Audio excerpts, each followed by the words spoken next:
Speaker today is Erik Schmitt. A lot of titles here, a lot of hats: educator, outreach specialist, former observatory director, and currently treasurer of the Southern Vermont Astronomy Group. And his talk is on how amateur astronomers and citizen scientists can contribute to exoplanet research. So Erik, I'm going to stop sharing, and you can go ahead and take over the screen. And I'm going to ask everyone else, including you, Chris, to mute your mics. If you want, Erik has said it's okay to interrupt. And you can also send questions through me to the chat if you don't want to speak out loud. So I will elaborate on that and say it is not only okay to interrupt, but I'm going to say, please interrupt, because as any of you who have attended any of my talks before know, I tend to go on a little bit, and I will tend to fill silences with a lot of words, some hopefully coherent. But if you don't ask questions, I'm just going to keep going, and that's not good for anybody. So please interrupt. Don't feel bad about it. I'm going to assume a base level of knowledge of imaging for this talk, and also assume some base knowledge on things like what an exoplanet is and such. If that is not correct in your case, please don't feel shy. Please interrupt, speak up, ask some questions, and we'll fill in the gaps as we can. And Lee? Okay, the only person I can see on my Zoom thing is Bob Hammond. Bob, could I trouble you to give me a thumbs up if you see my presentation? Awesome. Okay. So really quick on my background, the intro already kind of covered it.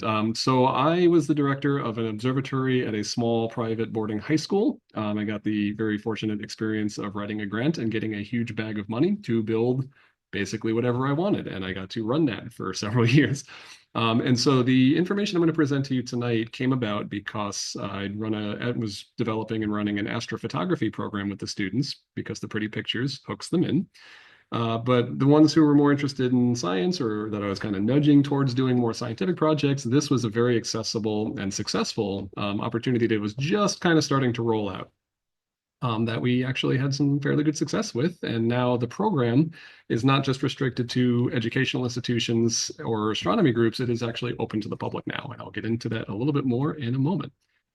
Now, this is a little bit of a joke. My wife told me not to do it, but I stuck with it. We'll see. So I was asked not to do my high school level introduction to the basic science of exoplanets. So an exoplanet is what we're going to talk about. I'm assuming you all know that. If you don't, speak up. So when we're detecting exoplanets these days, we're primarily doing it via the transit method. And as far as amateur astronomy, you're pretty much talking only the transit method. You need the biggest telescopes on the planet to do anything, or even off the planet in the case of the Hubble and the JWST and our satellites, to do things like direct imaging, which we have a handful of, which is kind of wild that we've actually directly imaged a couple. But the vast majority are via the transit method. And just as a reminder, for those of you who may not know, what you're seeing right now, hopefully, is one of our nearby neighbors transiting across the surface of our sun. And you will see this in the form of a shadow, because the light source is behind the planet and it is obscuring part of the sun. So we see only a black dot.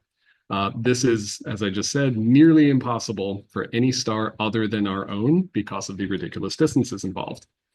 Nonetheless, this is the most successful and easy method for detecting exoplanets right now. And so here is a pair of pictures of a transit. So I'm going to go back one. So picture this, but somewhere between, oh, I forgot to look it up. Let's say 4 and 100,000 light years away. Probably 1,000.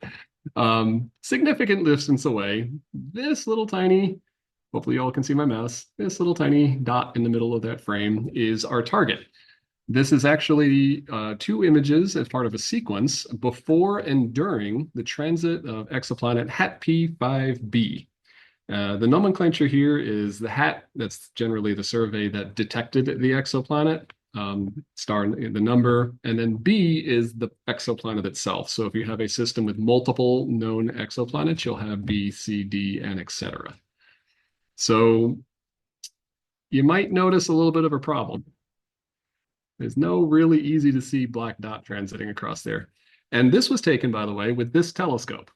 So this was taken with a 0.5 meter AG optical IDK, which is a corrected Dahl-Kirkham style telescope. I shouldn't say style, design telescope, on a plane wave L500 mount. So this was a pretty good system, and this was some of the students I was working with at the time. And I'm just going to go back to this image. So this is a pretty damn good system. And we're still not getting the resolution we need to actually do a direct detection, because again, you need Keck and JWST and Hubble in order to do direct detections. However, do not be dissuaded. Exoplanet transit detection can be done with amateur equipment. This is the Exoplanet Watch's micro observatory. This is a 6-inch reflector. If you have a 4-inch refractor, that will do just fine. There are a lot of hot Jupiters out there, and obviously those are the ones we have the most information on because they're the easiest to detect, and that is still valuable. So you do not need to drop $100,000 on a robotic, observatory mount. You can do this with backyard equipment. So if anybody got a little overawed there, don't worry. Even a planetary camera can do this. You don't need to spend a lot of money. So let me go back to these images that were taken with something that costs a lot of money, though. So as I said, I can't see any of your videos because you all turned it off. My joke is going to be raise your hands if you see the transit, but I already spoiled the joke and I can't see any of you. So we'll zoom in. So if we zoom in on this, that is the target star. There is an exoplanet around it. On the left, that exoplanet has not yet crossed in front of the star. And on the right, that exoplanet is in fact in front of that star. And my joke on this when I do this in person or when I can see people's videos is raise your hand if you can see the transiting exoplanet, and then I will call you all liars. You'll have to just imagine this with me for tonight, though. So this is the trouble. This is the challenge, but also the opportunity. We need to do photometry. For those of you who are familiar with imaging, it's probably known to you, but just to make sure we get our bases covered. Essentially, around here, use Mount Monadnock, pick your nearest geographic feature that is like miles and miles away, but that you can still see. The issue is trying to see like a little fuzz on an ant's leg on the hill 5 miles away from your house. You simply don't have eyeballs big enough to have that kind of resolution to do that. It's kind of one of the counter arguments of like, how come, with moon landing deniers, is how come we can't see that from Earth? It's like, well, because you need a telescope that's bigger than anybody can afford to actually have the resolution to see the landing site. If you put a probe or a satellite closer to the moon, they can see it, but you cannot see it from Earth without a ridiculously large aperture. Just a physics problem. And so that physics problem is biting us in the ass here, in that almost every star we're going to be looking at, again, except for the biggest guns on the planet, you are not going to be able to do the direct observations. But what we can do is take the principle that, well, if I shine a flashlight in your face and then I stick my finger over part of that flashlight, you are slightly less uncomfortable now. So because I am blocking some of the light from that flashlight, fewer photons are getting into your eyeballs, even though your eyeballs are not the size of a football field. And we're going to use that same principle here. So we can measure how many photons arrive from this star every second, every minute, over a certain area of our sensor. And we can measure changes in the brightness of that star. We call this the photon flux, which is an awesome sounding word. I recommend you try using it at parties. If you say the word photon flux, you don't go to parties, let's be honest. but more importantly, we need to have it be a relative photon flux to other stars in that image, because for all we know, a little pocket of humidity or a little pocket of different temperature air just so happened to drift over that particular star in front of your telescope, whereas this star just a little bit off to the side in the same frame is not affected by this. That means that the two stars will be affected differently by local conditions. What we're interested in, or I should say, you could also have a situation where a cloud drifts across the whole frame, or the column air shifts across the whole frame, in which case the stars will behave more similarly. We need to measure how the flux of our target star changes relative to other known, consistent, reliable stars, which we call comparison stars. And thankfully, we tend to watch how stars change in brightness over time, so we have a pretty good catalog of stars that behave themselves and are good, consistent. I'm not going to say standard candles because that's another thing, but essentially, these are your reference points. And if our target star dims relative to those, well, we might have something. Probably a sunspot. But if it's not a sunspot, it might be a planet. So, and by the way, this is photometry, measuring photons. And I'm going to pause for a second to make sure everybody's still with me. Any questions, comments, observations? Don't have any questions in the chat. Okay, going once. So Eric, once you said that you use some known uh, objects as the comparison points. And that presumably is because if you just pick something or arbitrarily pick one or two of the objects that are in your frame, they may also be variable in their own right. Correct. Yeah, if you try to compare your exoplanet transit target against a variable star, you're going to get skewed data. And it's just way simpler. There's enough comp stars. I don't think I haven't done a ton of these, but I haven't done like 50. But in the ones we have done, there's always been plenty of comp stars available in the frame of similar useful brightness that there's no reason to add that variable. Did that answer your question? And are there any other questions? Yeah, no, that's fine. Thank you. Okay. Well, now that you mention it, I think that the amount of variable stars compared to more stable stars, I don't know the term that you used, comp. Yeah, comparison stars. Okay. It seems to be a lot more variable stars than we ever thought possible. But you could still have enough sample to get a star that's got some stable light curves. Yeah, yeah. And again, I mean, if you do run into a situation where the exoplanet transit target you've picked does not have a good comp star near it, well, maybe pick a different target. There's a lot of exoplanet candidates out there as well. Again, it's not something we have really run into in the transit measurements we've taken. Conceivably, you might find a target where there isn't an available comp star, in which case, keep picking different stars in the frame until you get data that makes sense, I guess. But it's not a situation we ran into. So, but again, so the just to make the point is that you're gathering photons over time. So let's say you take a 30-second exposure, you have a certain amount of photons arrive at your sensor for that 30 seconds for your target star, and another amount of photons coming from your comparison star, and you're looking for changes between the stars, not overall, because overall could be local conditions here on Earth. Thank you. And I should have had this slide up while I was answering all this. So where you find comp stars is you go to the AAVSO website and use their VSP plotter. And there's links to this all over the Exoplanet Watch resources and websites, so it's easy to find if you don't want to just Google it. And essentially you enter in your star's name, or if that doesn't work, which it frequently does it because the syntax is unbelievably sensitive, you enter its coordinates and you will get a handy little chart that gets spit out with, hey, these are all the comp stars. And as you can see in this image, we have more than a few to choose from. So it's not terribly difficult to dial in the relative brightness of your comp star to your target star. Because if your target star is saturating your pixel halfway and your comp star is fully saturating your pixel, you're not going to get usable data. So it's good to have them be similar in brightness. Not necessary, but helps. So when we combine all this, what we get is a light curve. And here's a couple of different representations of this. Now, obviously, this only works for planetary systems, other solar systems that are their orbital planes are inclined to us such that we're looking at the edge of the disk. If we are looking at the system from what we're going to arbitrarily call the North or the South Pole, we will not be able to see anything.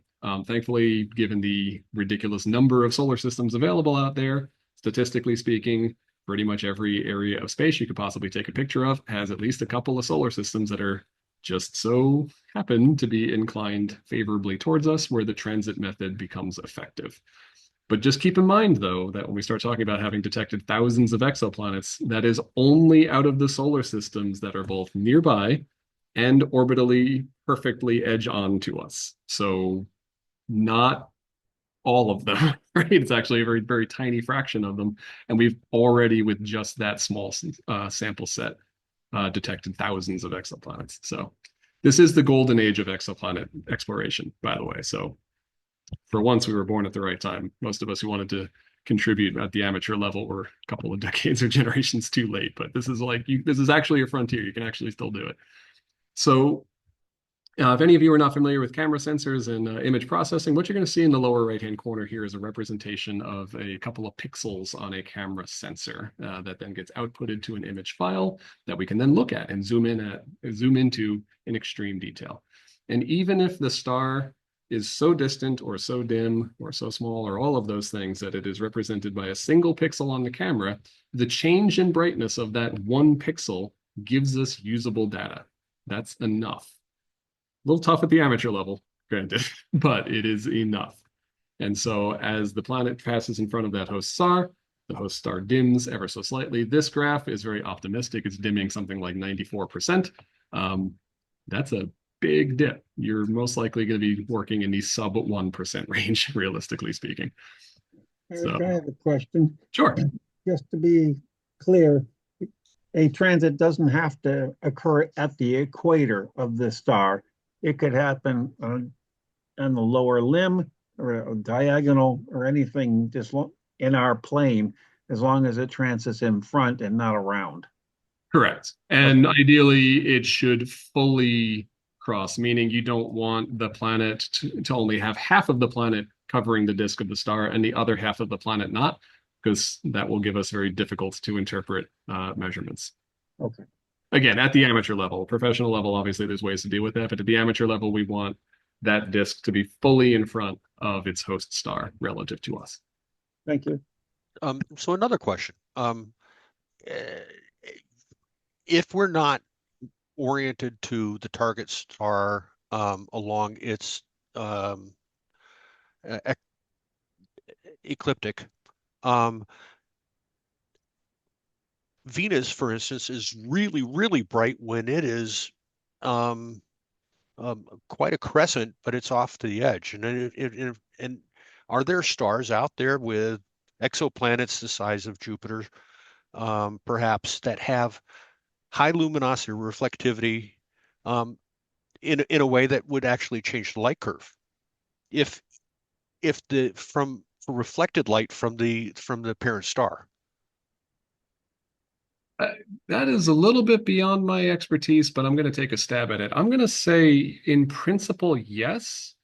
But at the level we're working, I think the contribution of the reflected light off of that exoplanet probably is so minimal relative to the luminosity of the host star that I'm not sure it's going to have that much of a practical effect, given that we're in the early days of this and we're pretty much doing the hot Jupiter scene. There are new probes, there are new missions in the works that are going to work more on terrestrial planets, which are obviously significantly more difficult to detect. And again, I'm just taking a stab at this. I'm not, please don't take this authoritatively. I suspect something like that might become more of a factor in that level of sensitivity. But at the amateur level, with the stuff I'm talking about right now, I can't imagine that that would have a significant enough effect to throw things off. And if it did, then if you track that exoplanet transit over a sufficiently long period of time, presumably you can then detect that effect as well. Does that make sense? So let's say you have an exoplanet with an orbital period of, I mean, some of these are 3 days, so you get lots of transits to choose from. And if we are measuring it pretty reliably over the course of several years, such that the contribution of reflections from other planets in the system are a factor, that would also show up in the data, and a proper look at it with appropriate techniques, in theory, I would think, could mine that out of it. Whether that's been done yet, I have no idea. But I think in principle, yeah. I think perhaps one of the limiting factors would be the luminosity and the of the parent star, how close it is to us, and the reflectivity, or the, what do you call it, albedo of the exoplanet. Yeah. Now this slide that you got showing, I think leads to another question that I have, is that, I mean, in our solar system, the very large planets that probably have more of an obscuring effect are further away from the star, and so they have very large periods of orbit.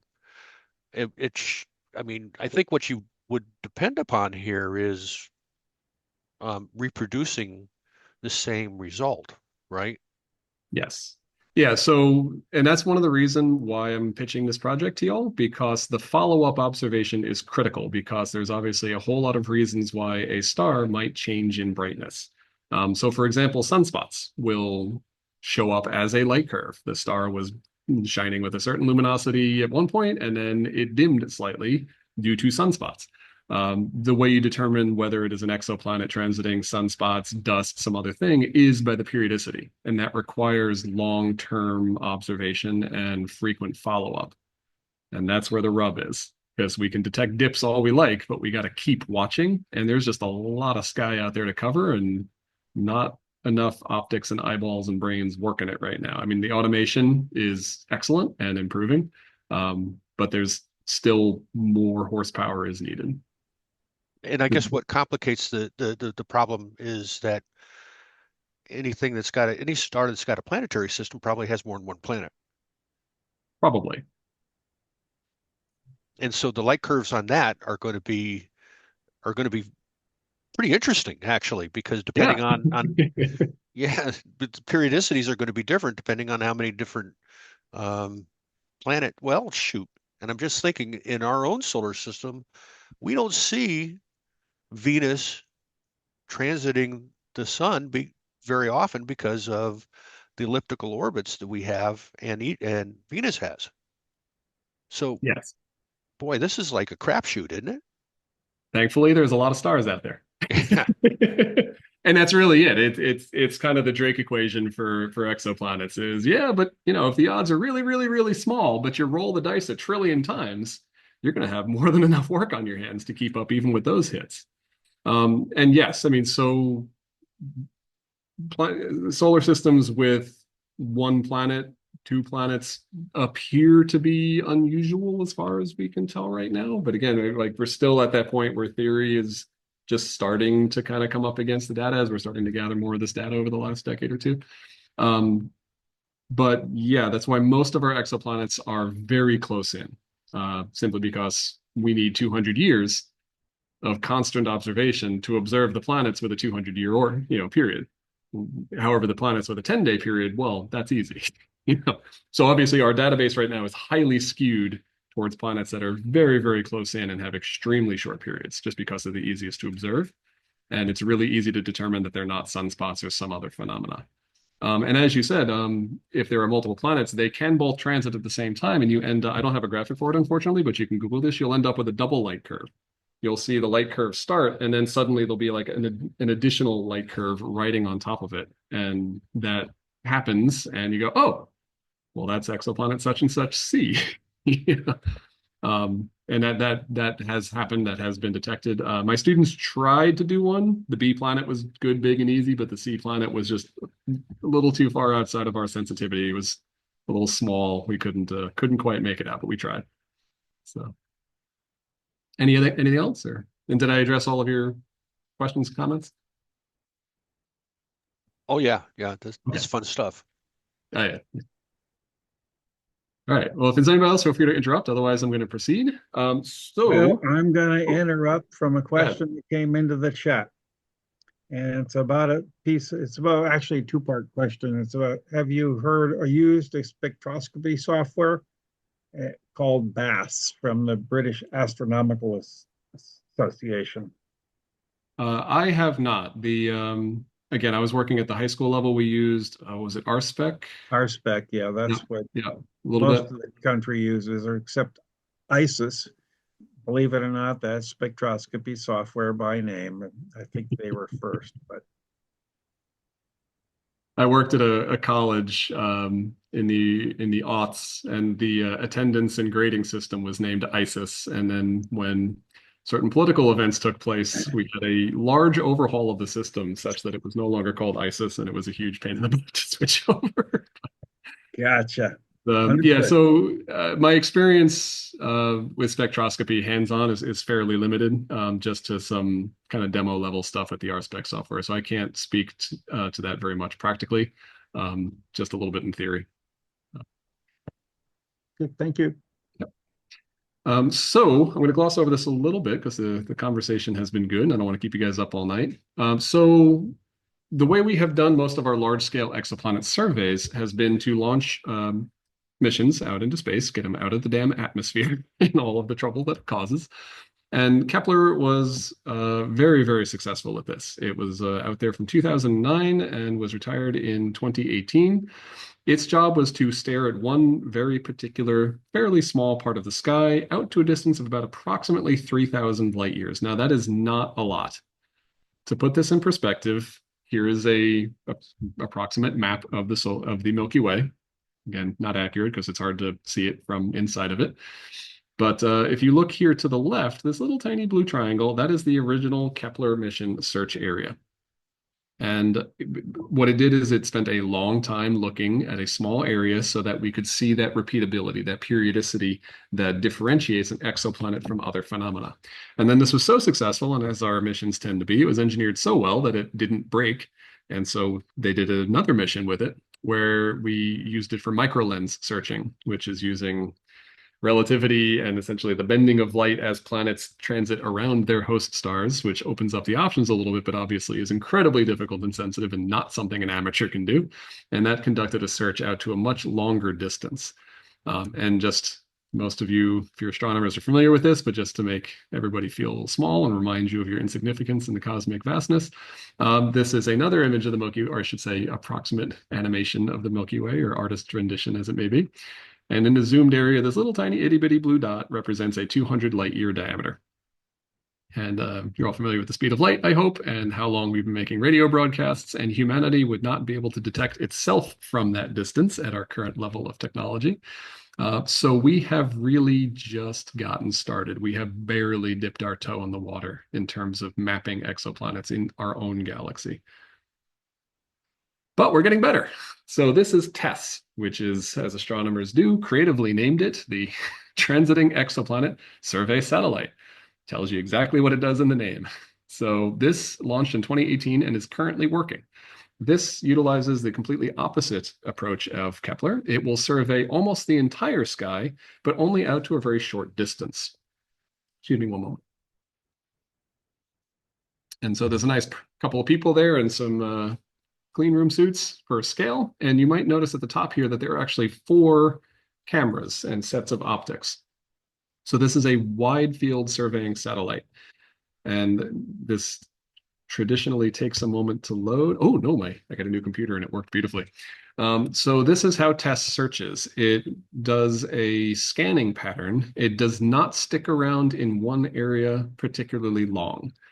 And the reason I'm showing you this is to segue into there is a tremendous need for ground-based follow-up because unlike Kepler, TESS isn't going to stick around and keep staring to see if it transits again, which means we don't know with as much certainty that it's an exoplanet, which requires, again, lots of follow-up observation.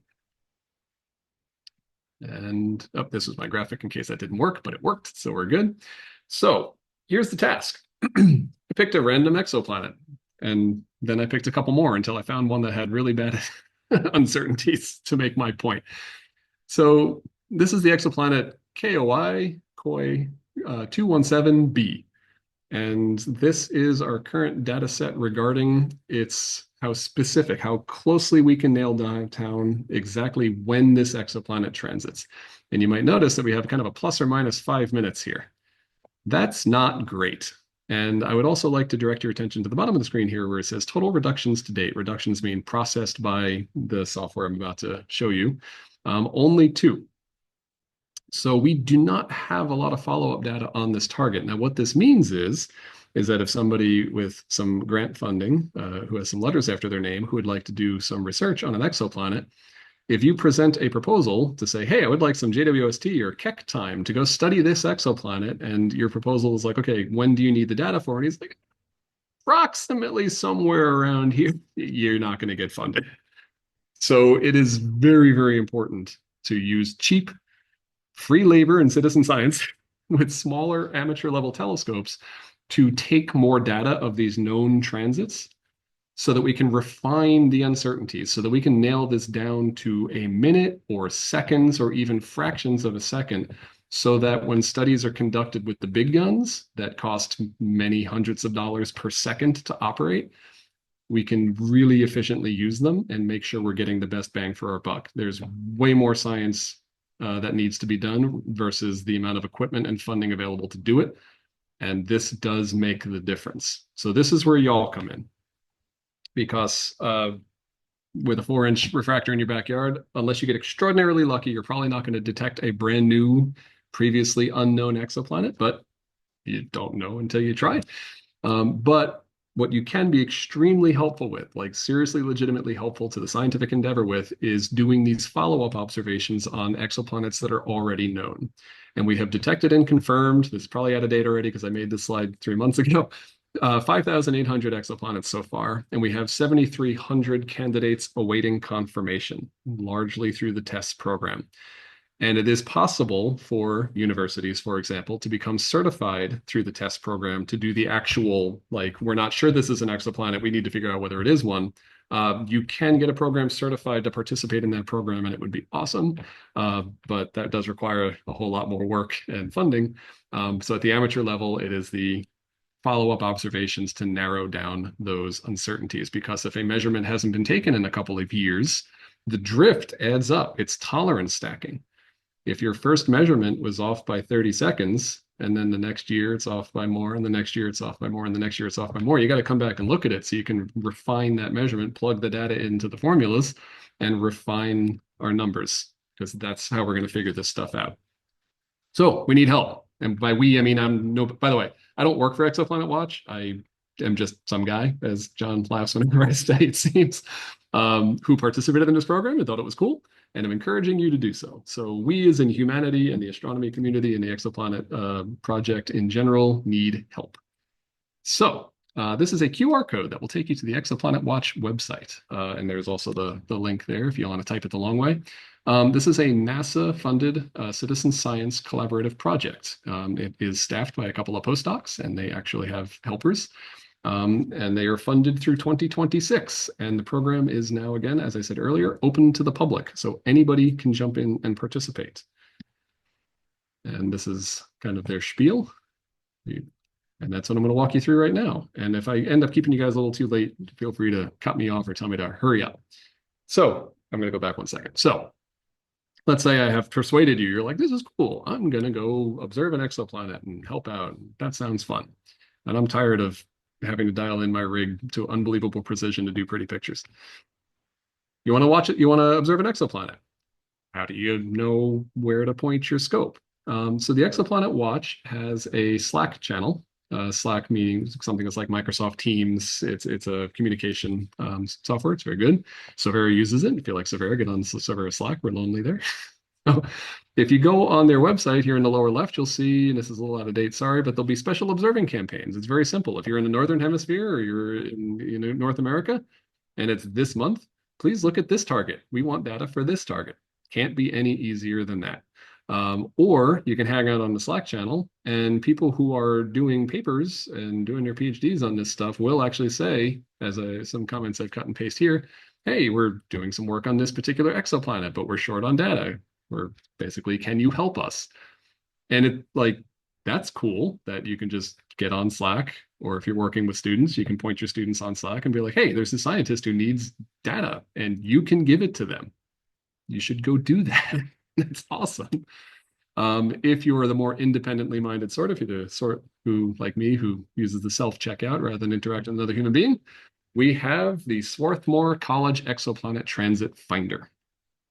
And at this point, I'm actually going to switch to my browser, unless I'm going on too long, in which case I'll beg John to signal me to speed things up. You're fine. All right. All right. Can you all see my web browser with the transit finder? Yes, sir. Give me thumbs. Okay, cool. All right. So if you just Google Swarthmore Exoplanet Finder or Swarthmore Exoplanet, or there's also links on the Exoplanet Watch website, it will bring you to this. And this is super useful. So let's say you just want to do the generally known confirmed NASA database. You can click that. If you're part of the TESS follow-up program, or you just want to take a stab at it because it sounds fun and exciting, you can choose from the TESS list of follow-up objects. Or what I'd suggest to you if you want to try the Exoplanet Watch thing is you're going to select from the Exoplanet Watch target list. You pick a location that is nearest to you. Make sure you, unless you're way better at converting than me, use your observatory's local time. And let's say, hey, it's a clear night, which it actually is up here in Vermont for a change. I want to see what's up there tonight. You have it set to today. Don't have it show transits for the next 0 days. That will glitch it. But you can say tonight for 1 day, or you can say, hey, for the next week, what are my options? And then if you have terrain or trees or houses or whatever in your location, that means you can't see things below a certain azimuth, altitude, excuse me, wrong word. You can enter that here and make sure that your target is actually visible from your location. Now, there is a whole lot of other options where you can constrain the data set more tightly, but that is not necessary for today. So I'm going to hit submit. And here are all of the known transits from the Exoplanet Watch target list that are occurring tonight. And so it starts off being sorted by time. So this is the first one, and the second one, and the third one, and et cetera. And so you'll see the names here, K2-29b, that's Kepler-2. This was actually a detection made by the Kepler-2, that extended mission. You will notice a lot of K2s on here because they found a lot of planets. Similar with Carrot, Hat, these are basically the surveys and the programs or the missions that discovered these. So let's say you want to figure out which one to do. Well, you need to know how big your scope is, which I hope you do, and you need to know how dim of a magnitude your scope was capable of effectively imaging, which if you don't already know, can be figured out very quickly by trial and error. So third column here is your magnitude. And then here's the important bit, the start of the transit, the midpoint of the transit, and the end of the transit. It is ideal if you capture both the flat leg on either side of the transit as well as the transit in its entirety. That is not always possible. It is still valuable if you need to start in the middle, or if you need to only grab the beginning and then the sun comes up in the middle and you don't get the whole thing. It's all useful, but ideally, you want a transit that you are able to image from your location for about a half hour beforehand to about a half hour afterward, and even a little bit more if you're feeling ambitious. Because again, that's where those, hey, look, there's a second planet sort of discoveries happen. Fourth column here tells you how long the duration is. So if it's 2 degrees outside and you can't remote control your scope, I want to do a shorter duration. If it's summer and you have 2.5 hours of dark sky, you might want to do a shorter duration. BJD, TDB, that's a whole physics class to teach you what that means. That's essentially the timekeeping standard to account for the motion of the solar system and relativity and all kinds of fun stuff. Don't worry about that right now. And then your elevations here. So those of you who do imaging know that bigger numbers are better, especially if you have obstructions around you. And I have to move the zoom window so I can see the rest. But you will know your own location. If I scroll down here and we see red numbers and negative 29 degrees, basically that means you can't see it. And now we're going to look at this little graphic. Because you can't see it from your location, it will show that as dotted lines. And the blue line is the part of the transit that you can see from your location. So at a quick glance, we can say, I want to see a whole transit. Hey, that one. This one here, I can see the whole transit. There's a problem though. I'm going to skip over a little bit to depth, PPT. Small numbers there means it's one of a couple of things. It's either a very small planet, it's more distant from its host star, or a number of other factors that essentially mean that it's incredibly difficult to detect. Essentially, the brightness by which it reduces its host star is very small. We're not talking 1%. We're not talking 0.1%. We're talking really, really small. That requires more sensitive equipment and more refined techniques to detect. So I don't recommend it for your first time. However, the one below it, this 19, that's a hot Jupiter. That one is easy.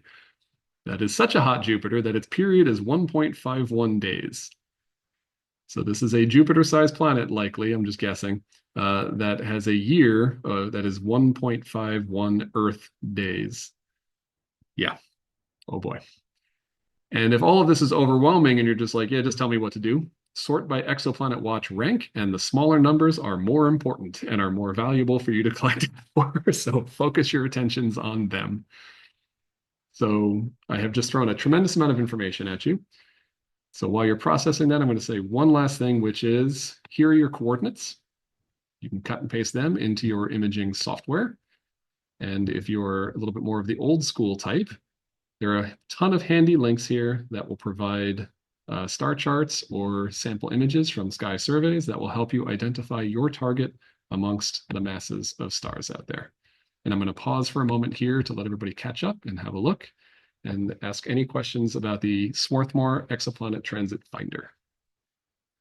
Oh, it also tells you where the moon is and whether it's going to be in your way. I don't have any questions in the chat. Does anyone have any in the room? I realize that was a lot, so I'm just going to pause here for a minute. Oh, come on, Bill. I know you got something. I'll keep talking if you like. There's a lot to parse here, of course. Yeah, I know. And this is something you can play with. I went into more detail with this than I normally do for this talk. You guys can give me feedback on whether that was a good idea or not.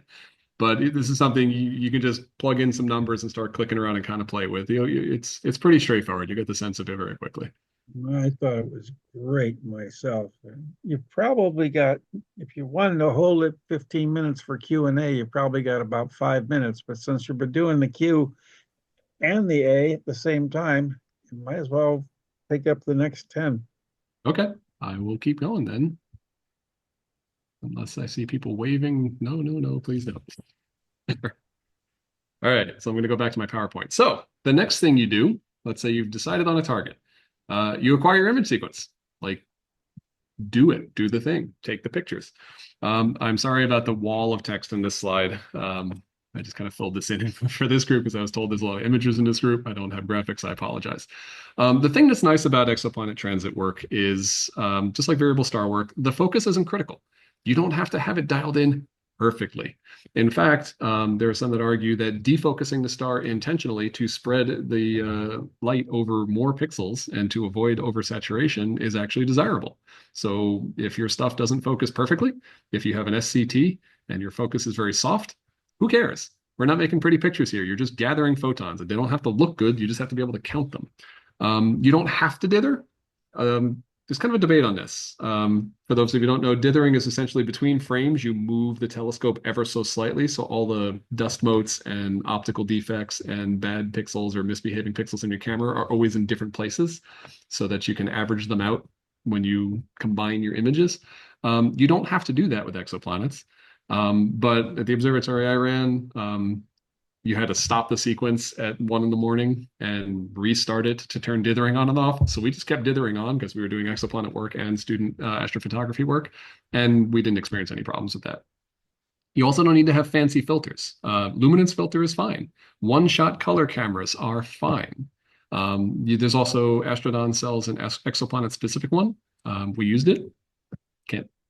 Didn't really notice it was like a huge difference, I think, maybe, but we didn't do enough really to do a thorough comparison. But you can get that if you'd prefer. But otherwise, luminance or even RGB, just specify which RGB it is. You don't need photometric filters. You don't need fancy Sloans or anything like that. Even if your tracking and periodic error is non-critical, let's say your mount is misbehaving slightly, you're not going to get those perfectly round stars for the astrophotography people like me to pixel peep at and judge you harshly. As long as the ovals are kind of consistent and star alignment works so that we can align the frames to each other, you're good. Ovals still mean you can count photons. On a more technical level, I do recommend taking a few test images if you're not super familiar with your gear to make sure the target star and comparison star you are using is, basically of the appropriate. Let me restart that sentence.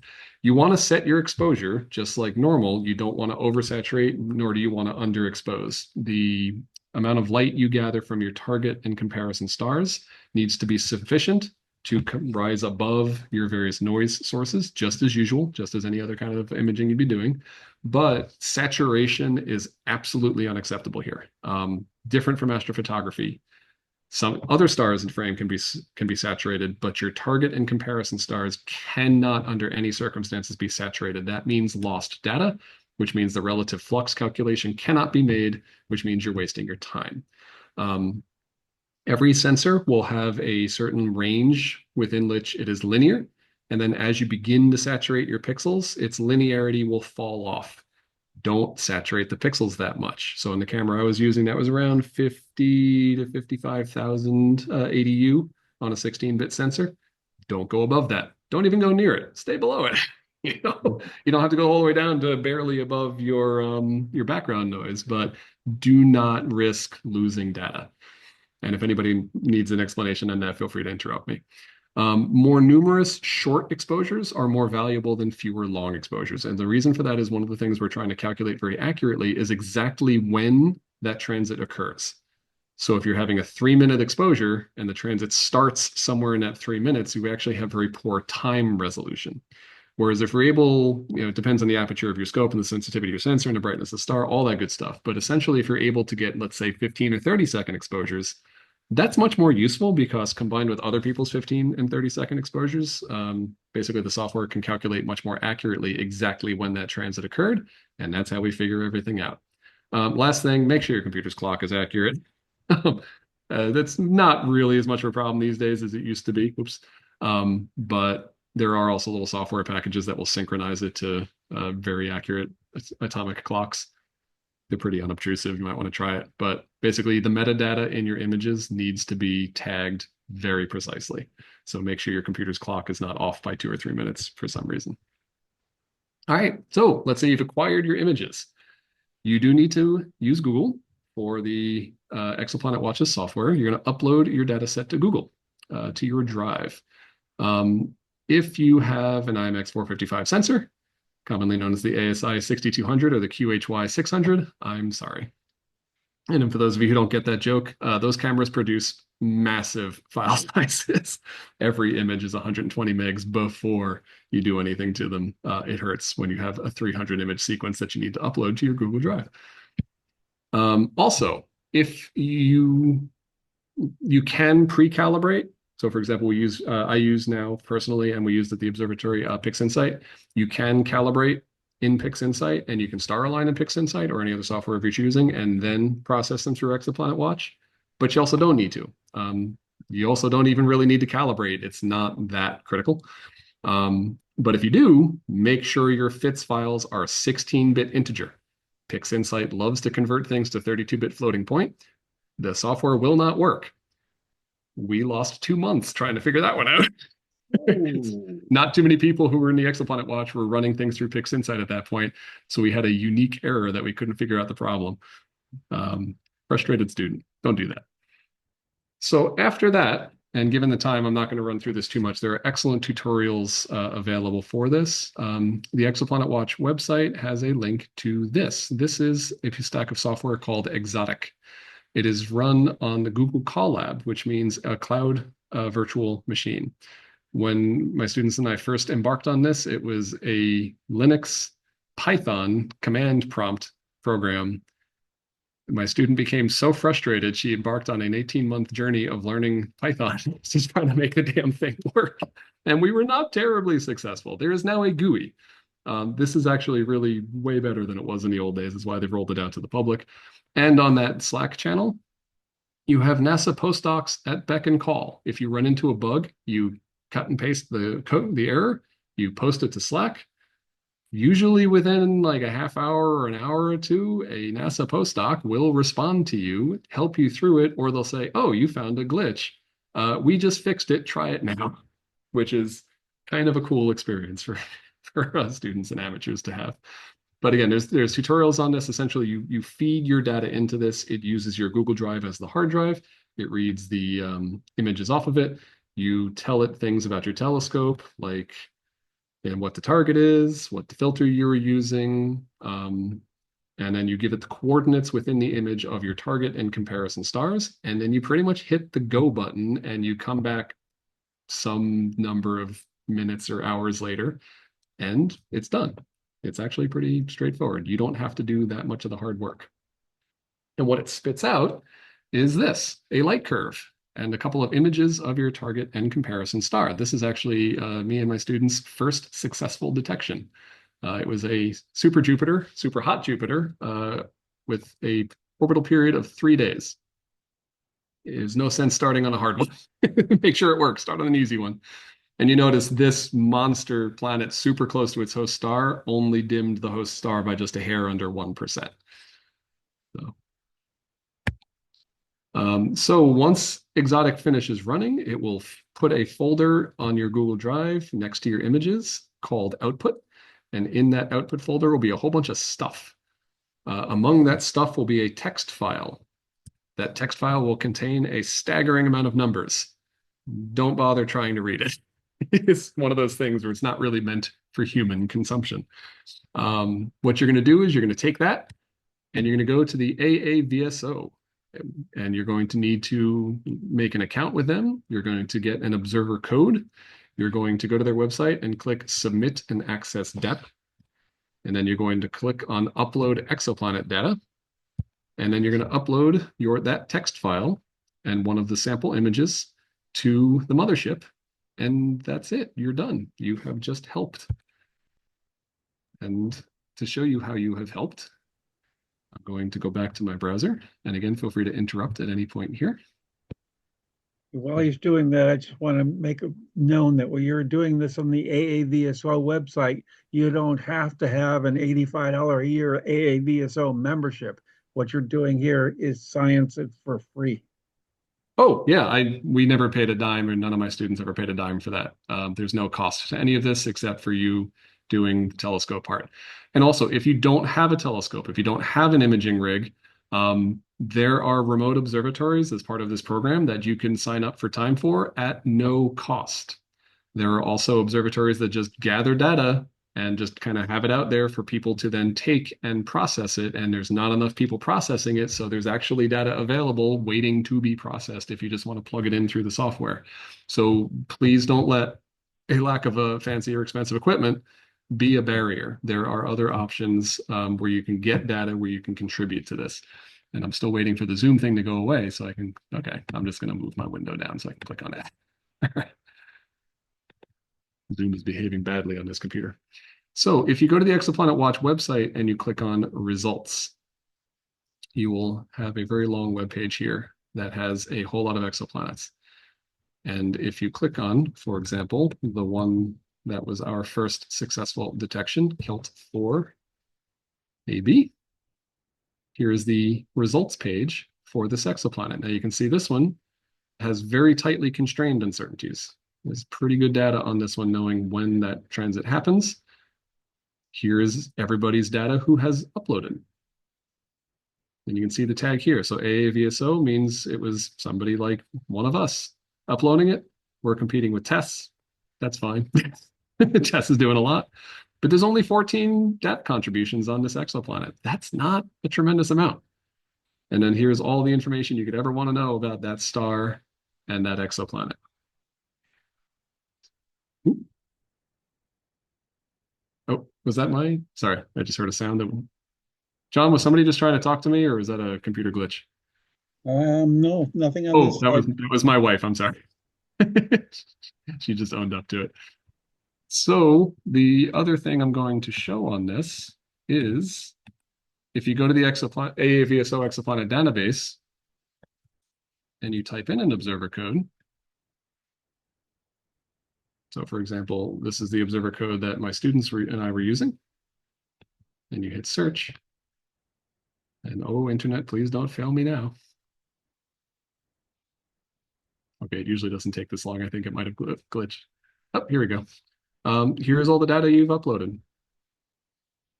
complete with all of the details and then the measurements you have taken. So if anybody does a paper on an exoplanet that you have uploaded data for, they will cite you because you helped. You did something.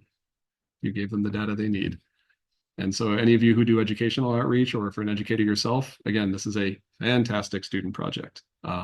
It is real. It's important. Its barrier of entry is it's not super simple, but it's totally doable by a high school student and therefore by college students and therefore by adults. So with that, I think I'm coming up on time, so I'll shut up for a moment and please ask questions, comments, opinions, whatever you like. We raised the bar for 2025 with having a nice technical talk for the amateurs. You told me you wanted the technicals. I hope that's right. Asked for it, I got it, and go ahead, beat that ASGH. Thank you, Erik. That was fabulous. Sure thing. You did exactly what I asked you to do. This was wonderful.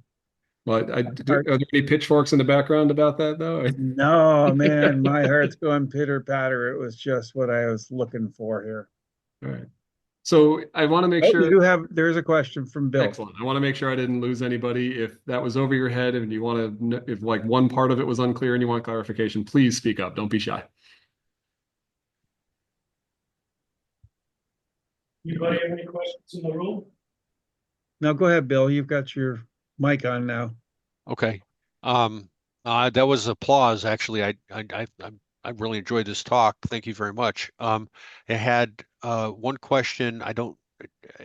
Is there a preferred image type? A RAWs image Good. or okay? Yeah, fits. The exotic software will only read FITS files. Fits. Okay. Yeah. 16, it might be, I don't know if we don't have a 14 or 12-bit camera, but again, 16-bit, maybe lower bit, but not more than 16. It doesn't work.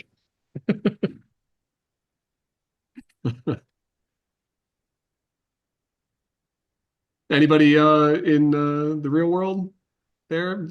Questions, comments? Robert, what do you think? Is that at college level appropriate? Do you think it'll be a project? Oh, absolutely. I want to thank you, Eric. It was a wonderful presentation, and yeah, I know quite a few students who are going to be excited about this, and it'll give them.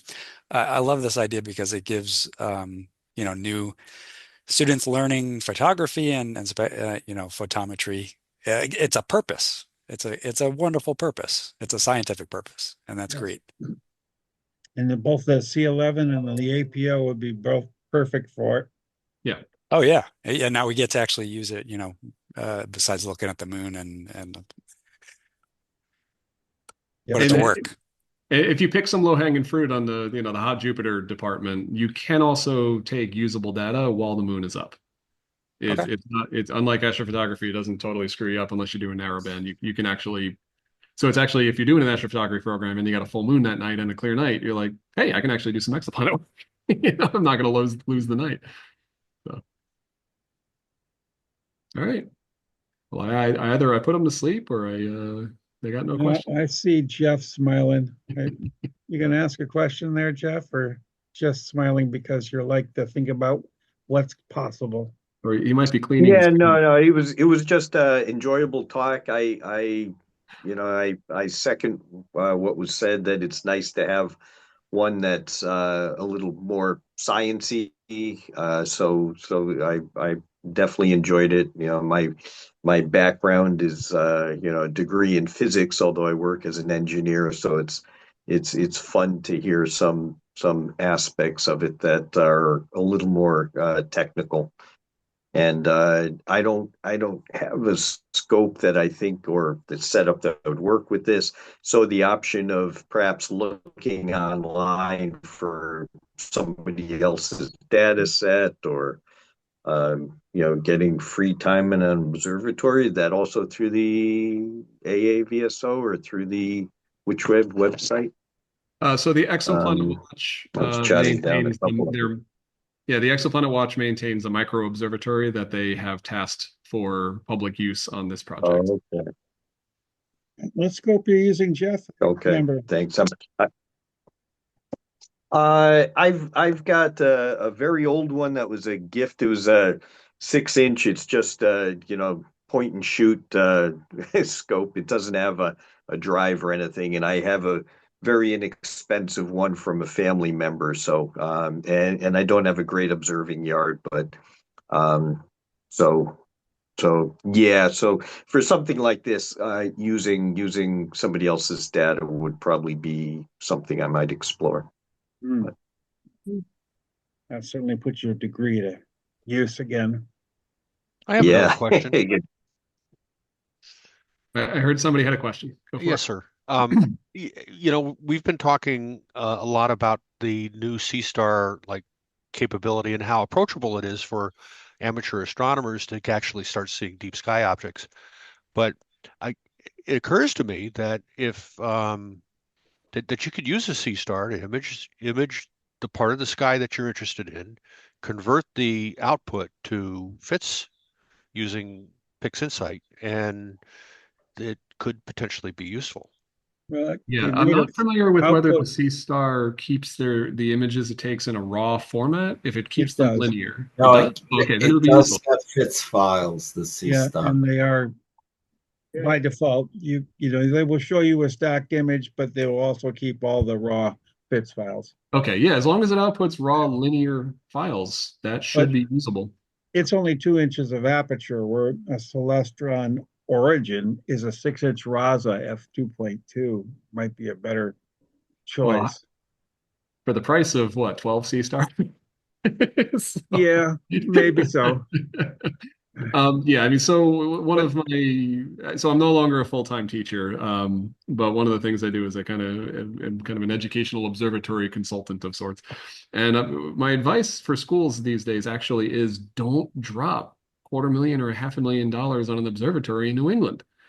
Get one of these smart scopes. You're going to get more use out of it. Like most of the big observatories, unless you have dedicated staff, they're paperweights. Plop one of these things on the ground. The teacher isn't going to get burnt out because it takes, what, 5 minutes, 10 minutes to set up. The students love it because they can interact with it on their cell phones. Hmm. Just do that. And so the current generation probably can do exoplanet work, which means within the next couple of years, let alone 5 years, yeah, you could totally do this work with those telescopes. They're fine. Totally fine. Hmm. I just didn't think a 2-inch 50 millimeter would give you the resolution Hot for. Jupiter with a 1.51 orbital period, day orbital period. Yeah, okay. Yeah, they do have go to array deck now. So Yeah, you're not going to be detecting terrestrials with them. But there's plenty of hot Jupiters out there. hmm. Hot super Jupiters, I should say. 2-inch. Right, guys, we gotta move on. All right. Eric did put his email in the chat. And if ever anybody wants to copy it out, or you don't know how to save all the questions in the chat, you can hit the 3 dots and hit save chat. Yep. And the second one is the one without the typo because apparently .om is not a real domain. But thank you for your attention. I hope that was interesting and helpful. If anybody would like any technical assistance in doing this themselves, feel free to reach out to me at that email. And especially if you're in education and want some assistance in rolling this out for your students, I would be very happy to help. Thanks very much for your time. Eric, thank you for agreeing to come to us tonight. It was a great program. Thank you.